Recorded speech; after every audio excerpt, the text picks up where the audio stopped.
rebates, kung paano natin i-journalize, kung paano tayo mag-allocate ng transaction price. Okay? And also the accounting for the free products and discounts and accounting for the gift certificates. So first, we will be discussing on what's the nature of the rebates. So ano nga ba yung rebates? So yung rebates class is in the form siya ng coupon. So yung coupon kasi is binibigay yan ng retailer sa end customer. Okay? Binibigay ng retailer sa end customer. So yung coupon is it will be parang reward ng customer for their for them to have a purchase in the future ng mga products sa mga retailer in the future date at a lower price. So, si manufacturer, nagbebenta sila ng product sa retailer and si retailer, nagbebenta sila ng mga produkto sa end customer.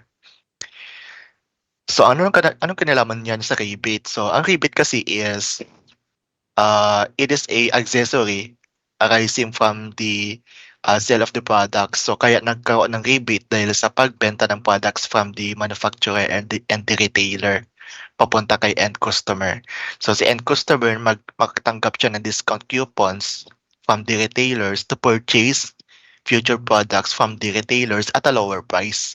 So yan yung mga advantages kapag meron kang coupon. Okay? So meron kang makakabili ka ng produkto in the near future at a lower price.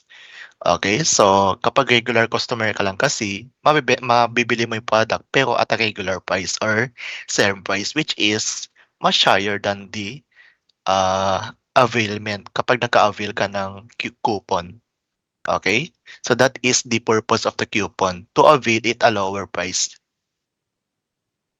So ang question here is, sino ang magbabayad ng cost of discount? Okay, ng discount fee.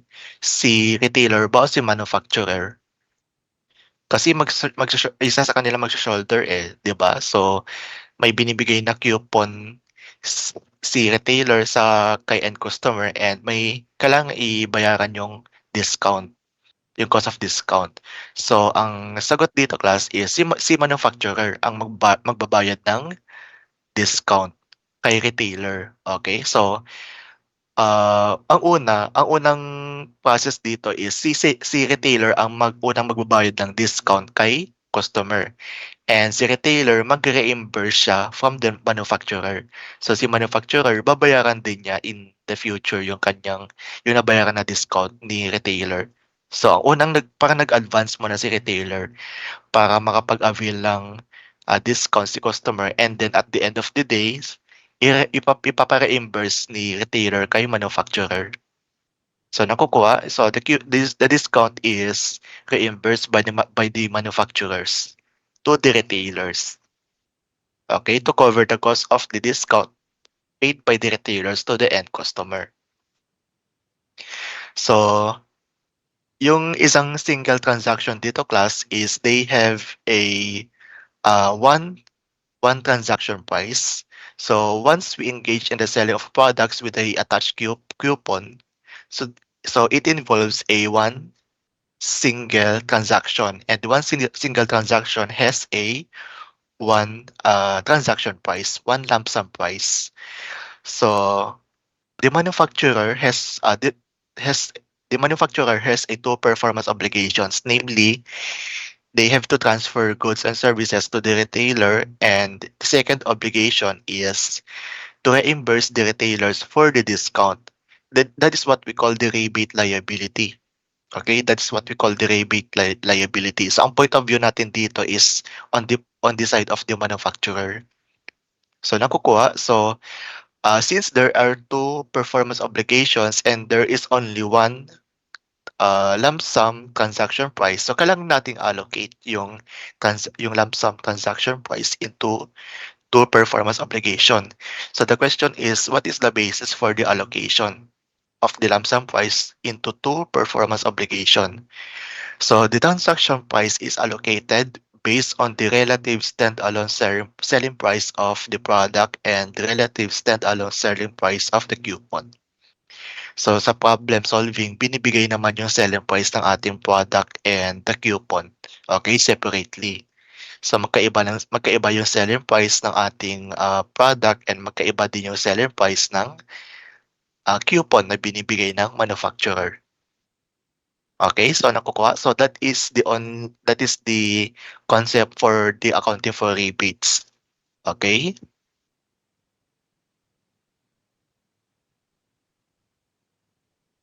Ayan, so to further appreciate yung ating concept, so let's illustrate muna yung problem. So pakibasa muna. So an entity is a manufacturer of car shampoo and sells its products to local retailers. Retailers sell the product to its customer, and for each product purchased by the customer, a coupon of 100 peso discount is given and may be used for future purchase of the same product. Retailers are reimbursed for the discount by the manufacturer when the customers redeem their coupons. During the current year, the manufacturer sold 8,000 products to the retailers at a 550 peso each product, or total of 4.4 million. It is expected that 75 of the coupons will be redeemed. At year-end, the manufacturer paid the retailer 250,000 as a reimbursement. So statement 1, the standalone selling price of the rebate coupon is equal to the discount of the product sold during the year adjusted by the expected redemption. Statement 2, the sales revenue should be recorded at 4.4 for the current year. Statement 3, the rebate liability should be reported at 278,000 at the end of the year. So in this case class, kailangan nating i-compute yung, i-determine muna yung relative stand-alone selling price of each of the product and also the coupon itself. So to compute the stand-alone selling price of the coupon, so merong regular discount yung coupon amounting to 100 peso discount. Yung 100 peso discount is binibigay sa customer if they will avail the discount kapag magpo-purchase sila ng produkto. So the 100 peso discount times the 75%, yung 75% is the percentage that the coupons will be redeemed, okay, in the near future. So 100 peso discount times 75%, yung stand-alone selling price ng coupon natin, it will be 75 pesos. Okay, 75 pesos per coupon. So let's determine then the relative stand-alone selling price of coupons in total and the products. So yung products, ang relative stand-alone selling price niya will be the 8,000 quantity of products multiplied by your cost of each product, 550 peso, is equal to 4.4 million. That is the relative stand-alone selling price of the product. So yung total SASP stands for stand-alone selling price of the product. Okay, so 8,000 quantity times 550 peso, ang total stand-alone selling price of the product is 4.4 million. So the coupon is 8,000 din yung coupon kasi one product is equal to one coupon. So 8,000 products is equal to 8,000 coupons. So 8,000 coupons times 75 peso each coupon is equal to 6,000 pesos. So stand-alone selling price ng product is 4.4 and coupon is 600. So the total selling price will be 5 million. So ito na yung gagamitin natin for the basis of allocating the total consideration. So for 4,400 divided by 5,000 sa product, sa coupon is 600 divided by 5,000. And the allocated consideration is 4.4 million. So 4.4 million kasi yung total consideration natin. Nakukuha. So 4.4 million, yan yung i-allocate natin based on the standalone selling price of the product and the coupon. So 4.4 times 44 over 5,000 is equal to 3,872,000.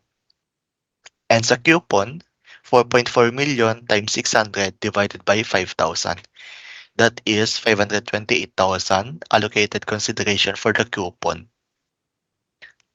Okay, so the question is, paano natin to i-journal entry? So, una, yung sales. Magde-debit muna tayo ng cash, 4.4 million. Credit to sales, 3,872,000. And credit to rebate liability, 528,000. So, liability siya, current liability on the part of manufacturer. Kasi hindi pa na-avail ni customer yung kanyang discount. Okay?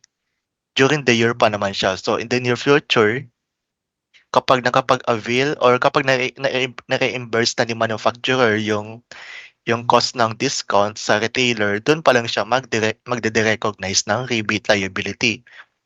Nakukuha, so the amount of rebate liability that will be recognized at year end is equal to the cost of the payment. So at the end of the year, ang sabi sa problem, nagbayad si manufacturer kay retailer amounting to 250,000 na actual reimbursement. Okay? So hindi pa full amount yung binayaran ni manufacturer. So in that case, de-recognize tayo at year end. So debit to cash, 250,000, credit to rebate liability, 250,000. That is the journal entry to record the reimbursement of the manufacturer to the retailer. Okay, so kapag ang tinatanong how much is the remaining rebate liability, so i-minus mo lang yung 528,000 minus the 250,000. Yan yung ating outstanding rebate liability. Okay, so I think that is 278,000. Tama, no? 278,000 yung outstanding liability. So statement number 1, is true kasi yung pag-compute natin ng standalone selling price of the coupon is 100 peso times 75% is equal to 75 peso. So the standalone selling price of the rebate coupon is equal to the discount of the product sold during the year adjusted by the expected redemption. So yung expected redemption is yan yung 75% na na-redeem. Okay, so the statement 1 is true. Okay, statement 1 is true. Statement 2, sales revenue should be reported at 4.4 million. So statement 2 is false. Okay, so instead of 4.4 million, it should be 3,872,000. Statement 3, the rebate liability should be reported at 278,000. So that is true. So sinabi ko kanina, i-minus mo yung 528 minus the 250,000. Makukuha mo yung 278,000 at the end of the year. So the answer is letter dog. Only statement 1 and 3 are true. Okay? False yung statement 2 dahil dahil magkaiba yung amount.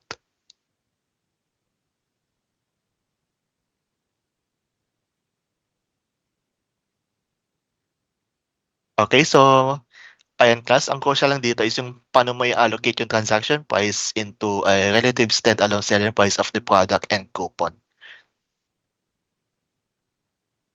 And yung to journalize the transaction, mag-base kayo dun sa allocated consideration. Okay, so if at the end of the year, kung merong actual payment si manufacturer as a reimbursement of the cost of discount, i-record din natin at the end of the year. So debit to cash and credit to rebate liability amounting to cash payment of the manufacturer paid by the retailer. So nakukuha yung ating rebate liability, accounting for rebate liability. So the rebate liability presented siya as current liability in the SFP of the entity. Okay? Presented siya as current liability. Okay, so kung nakukuha na, let's proceed now to accounting for free products and discount. So sellers mag-o-offer sila ng free products and a discount para stimulate ang sales to encourage their increase uh, to increase their sales in the near future.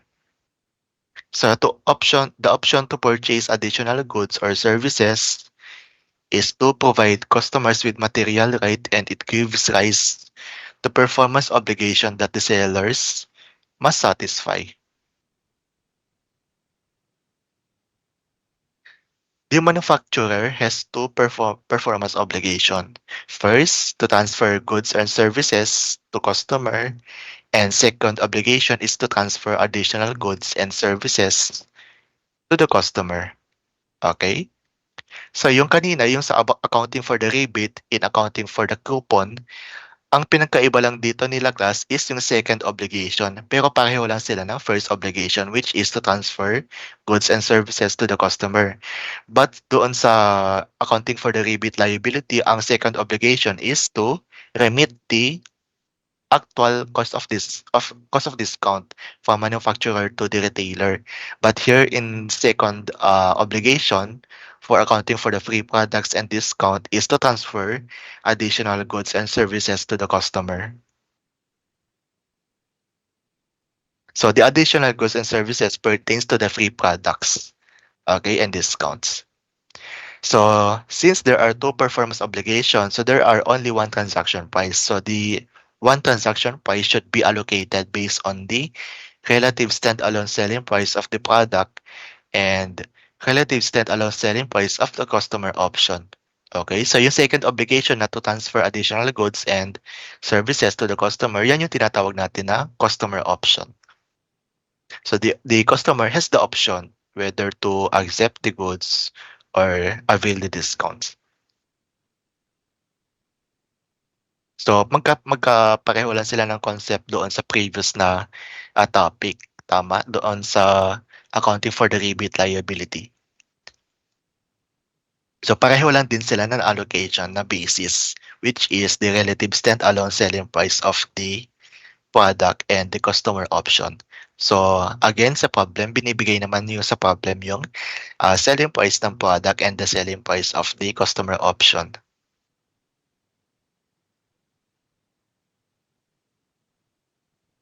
So let's proceed to illustration.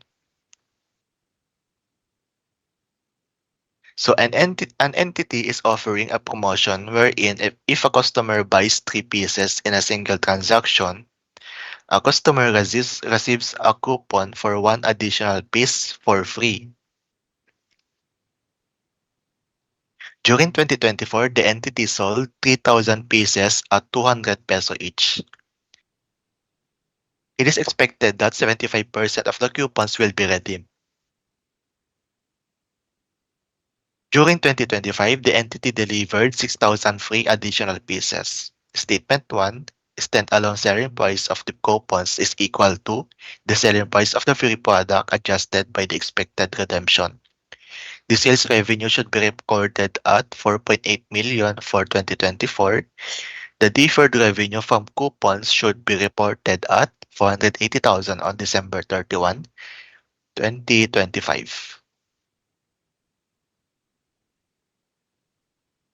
So let's determine the relative standalone selling price of the product and the customer option. So yung relative standalone selling price ng coupon, it will be 200 peso price times 75% na redemption. Okay? So the answer is 150 peso yung ating standalone price ng coupon.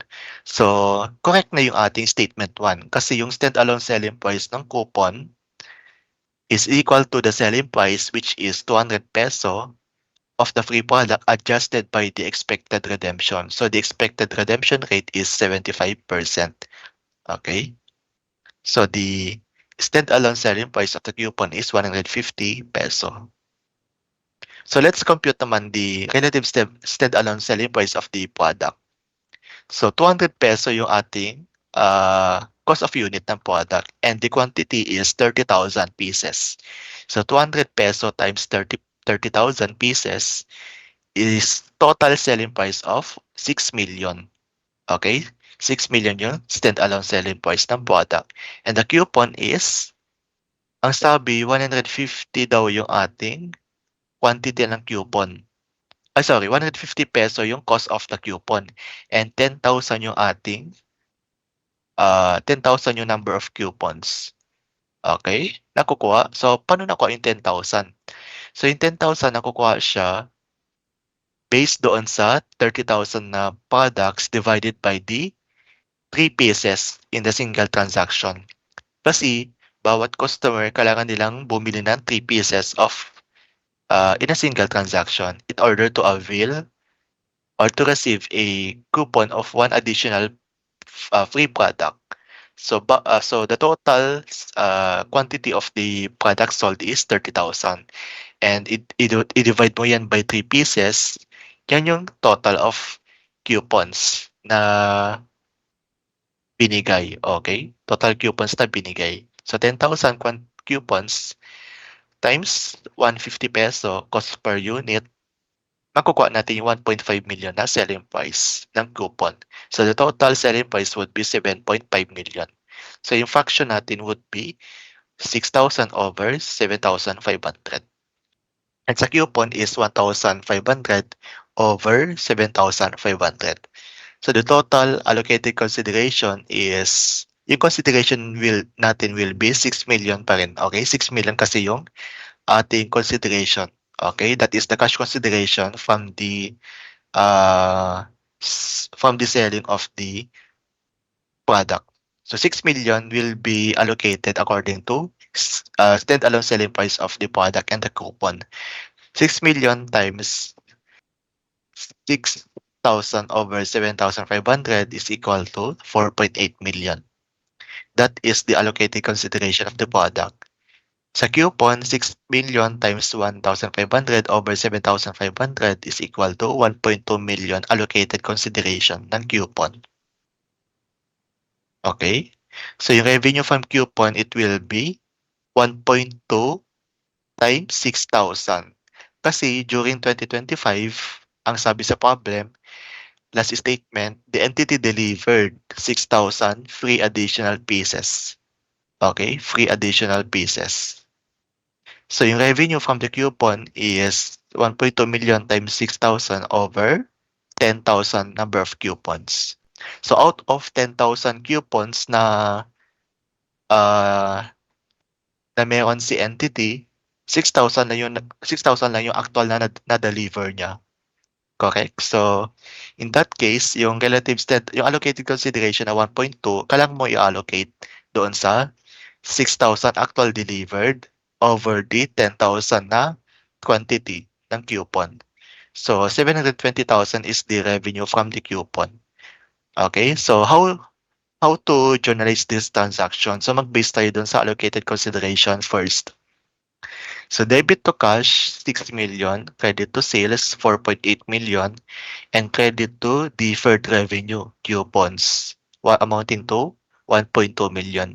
So the deferred revenue is considered as liability, current liability on the SFP. Okay? So deferred revenue pa lang siya dahil during the year during 2024 wala pang na-deliver, wala pang actual na na-deliver na quantity of coupons. Correct? So pagdating sa 2025, doon pa lang tayo mag-recognize ng magde-recognize ng deferred revenue. So debit, deferred revenue, 720,000 and credit to sales amounting to 720,000. Okay?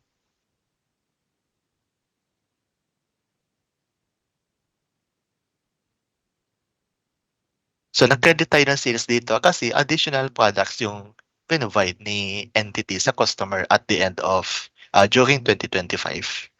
Okay, yung free additional product is para additional sales na rin on the part of the entity once the entity delivered 6,000 free additional pieces of products. So kapag tinatanong how much is the deferred revenue at the end of December 31, 2025, So i-minus mo lang 1.2 million minus 720,000. The amount should be reported for deferred revenue is 480,000 at the end of December 31, 2025. Okay, so statement 1 is true. Statement 2, the sales revenue should be recorded at 4.8 million. So that is true. Statement 3, deferred revenue from coupons should be reported at 480,000 on December 31, 2025. So that is true. So ang sagot is letter dog, all statements are true. Sorry, letter A, all statements are true. Kasi yung dog is all statements are not true. So letter A ang sagot sa problem number 2. So kung mapapansin nyo, similar siya sa concepts doon sa previous slide. So doon sa previous slide na accounting for the rebate liability, kapag may actual remittance na binigay si manufacturer kay retailer, magde-recognize tayo ng current liability. Okay? Debit current liability and credit to cash. Dito naman sa accounting for the free products and the discount, once there is an actual delivery on the subsequent year of the free product and discount, so magde-recognize na tayo ng deferred revenue. Okay, so debit deferred revenue and credit sales. So until in the subsequent years to come, dapat maubos itong 1.2 million. So yung remaining amount na 480,000, yan yung kailangan pang ah yan yung amount na kailangan pang i-deliver ni entity na actual free products. So nakukuha yung problem 2. So kung nakukuha na yung problem 2, let's proceed naman to problem number 3. Okay, problem number 3. So an entity is a retailer that sells clothing. Entity has launched a promotional campaign wherein customers who buy clothing with a single purchase of at least 4,000 shall be granted 30% discount coupons on future purchase. So pakitake note itong 30% discount coupons. During the campaign, the entity sold clothing worth 5.4 million and issued simultaneously 500 coupons, okay, 500 quantity of coupons to the customers. It is expected that 80% of the coupons will be redeemed and the customers using the discount coupons will spend an average price of 5,000. Okay, so let's first determine the relative stand-alone selling price of the coupon and the product. So yung coupon muna. So 5,000 daw yung average price ng coupon. So times 30% kasi 30% daw yung discount. Times 80% kasi 80% daw yung may redeem. So in that case, instead alone selling price ng discount coupon is 1,200 peso. Okay, 100,000 peso. Nakukuha? So yung 5,000 dito class is the average price of the product. So the discount is the 30% of the regular purchase price. So 30% times 5,000, that is 1,500 na regular price ng discount coupon. So in addition, may expectation si entity na 80% daw yung coupons na ma-redeem kaya minultiply pa to 80%. So the 80% is what we call the expected redemption. So yung statement 1 is true na agad. Kasi the stand-alone selling price is equal doon sa amount of the discount in the future purchase adjusted by the expected redemption. So yung expected redemption is yung 80% na redemption rate. So let's determine now the relative stand-alone selling price of the product. So yung product is 5.4 million. So as it is naman binigay yung selling price ng ating product, which is the clothing. So the product is 5.4 million and the selling price of the coupon is 600,000. So the total selling price would be 6 million. So yung fraction natin is 5,400 over 6,000 and sa coupon is 600 over 6,000. So the allocated consideration is total is 5.4 million. So 5.4 will be the amount that will be allocated using this relative standalone selling price. 5.4 million times 5.4 over 6,000 is equal to 4,860,000 allocated consideration ng product. And sa coupon is 5.4 million times 600 over 6,000. Makukuha natin yung 540,000 allocated consideration ng coupon. Okay, so how to journalize this transaction? First, debit to cash, 5.4 million, credit to sales, 4,860, and credit to deferred revenue. Okay, deferred revenue. So to compute the redemption, so may ni-redeem kasi na 80%, tama? So 5,000 times 70%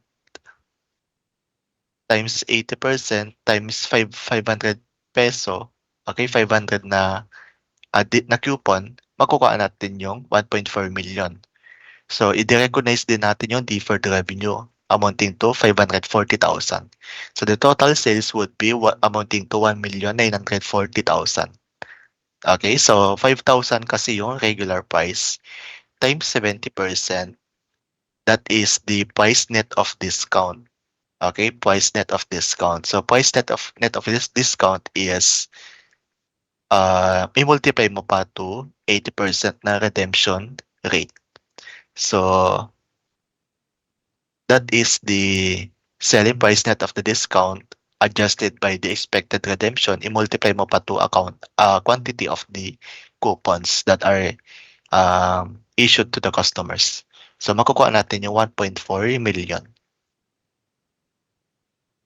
So statement 1 is true, yung statement 2 is false kasi yung sales revenue should be instead of 5.4 million, it should be 4,860 during the year. Okay, during the year.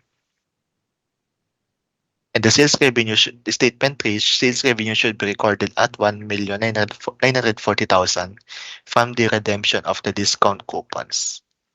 Okay, so that is also true. So statement 1 true, statement 2 false, statement 3 is true. So the answer for problem number 3 is letter dog. Okay, only statement 1 and 3 are true. Statement 2 false kasi iba yung amount. So kung nakukuha na yung problem number 3, let's proceed naman to last topic.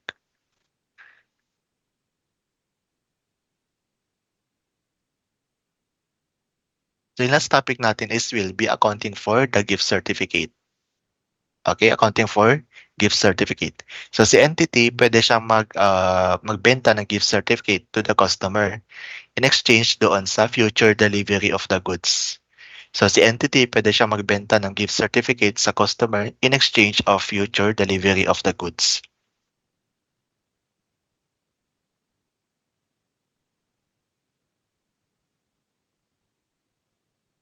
Okay, so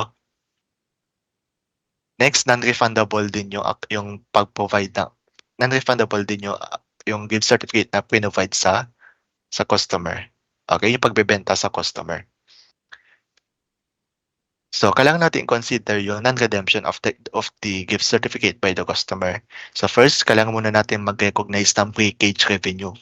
Okay, breakage revenue. So breakage revenue is parang other revenue siya arising from the selling of the gift certificate.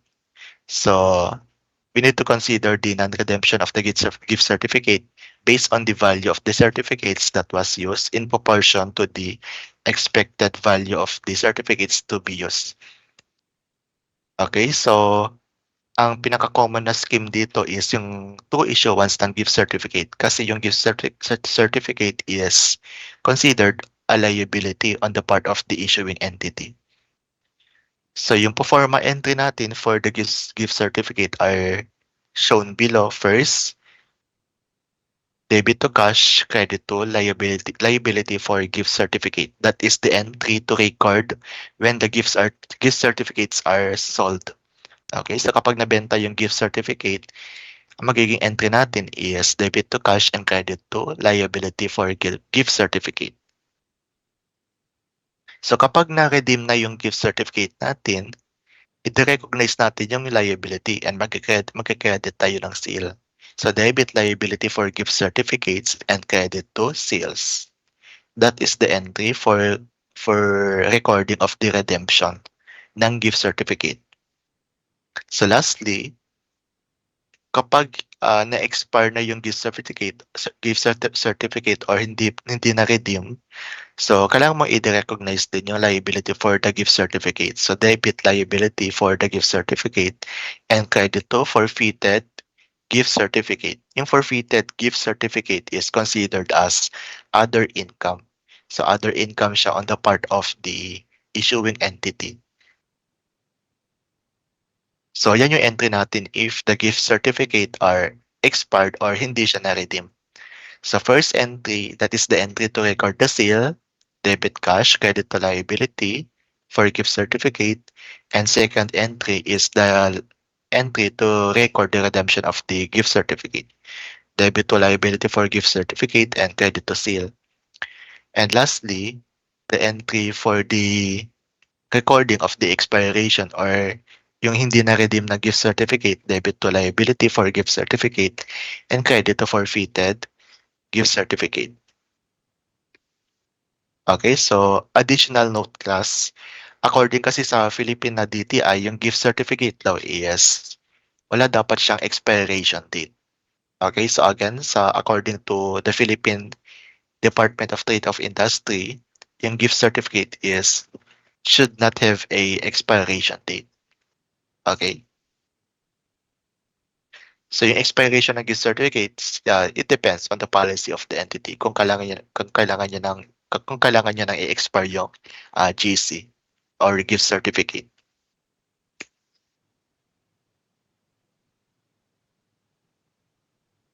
So first illustration, last illustration, the entity sold gift certificates worth 8 million to customers in exchange for future delivery of its product. The certificates are non-refundable and the entity expected that 15% of the certificates will not be redeemed. During the year, the entity redeemed gift certificates worth 5.1 million. So the expected value of the breakage is 8 million. Gift certificates, the amount times 15% na hindi natin na-redeem is equal to 1.2 million. And the expected value of certificates to be redeemed is 8 million times 85%, which is equal to 6.8 million. So first, let's compute for the breakage revenue. So yung breakage revenue is na-determine na natin yung amount of the breakage revenue. Okay, yung expected value of the breakage is 1.2 million. Nakukuha? So 1.2 million is equal to, i-allocate natin siya.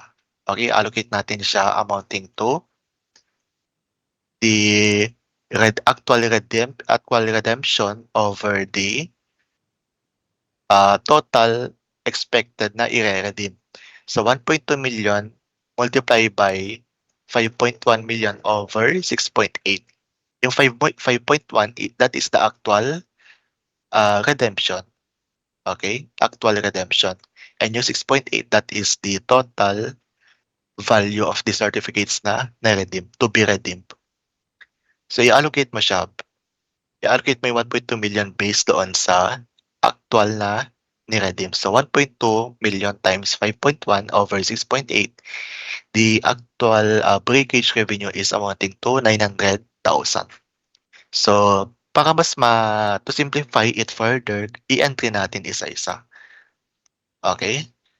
So yung alternative solution muna ng breakage revenue is pwede mong i-compute ng 5.1 million divided by 85%. So i-gross up mo siya. Okay, i-gross up mo yung 5.1 na actual redemption divided by the 85% na na-redeem. So, kapag i-cross up mo yan, that is the 100%, i-multiply mo by 15%. So, makukuha mo pa rin is 900,000. So, to entry, to journalize the transaction, debit to cash, 8 million. Credit to deferred revenue dash gift certificates, 8 million. So, yan yung entry for the initial recognition ng deferred revenue for the gift certificates. So, deferred revenue, 5.1 million, and credit to sales, 5.1 million. So that is the entry to record the actual redemption of gift certificates. So since binigay na yung amount, so yung amount natin, yan yung kailangan natin i-present sa journal entry. So debit deferred revenue, gift certificate, credit to sales amounting to 5.1 million. And next, yung breakage revenue. So, kailangan nating i-record din. So, debit deferred revenue, gift certificate, amounting to 900,000, and credit to breakage revenue, amounting to 900,000. Okay? So, statement 1 is true class kasi the amount of breakage is dapat is equal to the value of the gift certificates expected not to be redeemed.